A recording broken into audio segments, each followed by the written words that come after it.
Let's make lettuce wrap spring rolls. First things first, you want to dip your clear wrap in some warm water, place it on the surface, add your lettuce, your noodles, and don't make it too bulky because then it would break.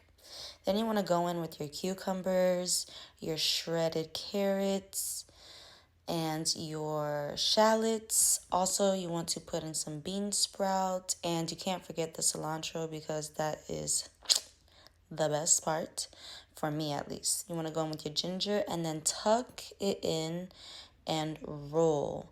Now you want to add your shrimp to the clear wrap because that is the main character. And fold the sides over. After folding the sides over, you want to tuck it again and roll it over the shrimp. And that makes a fine clear wrap spring roll. Look how beautiful that is.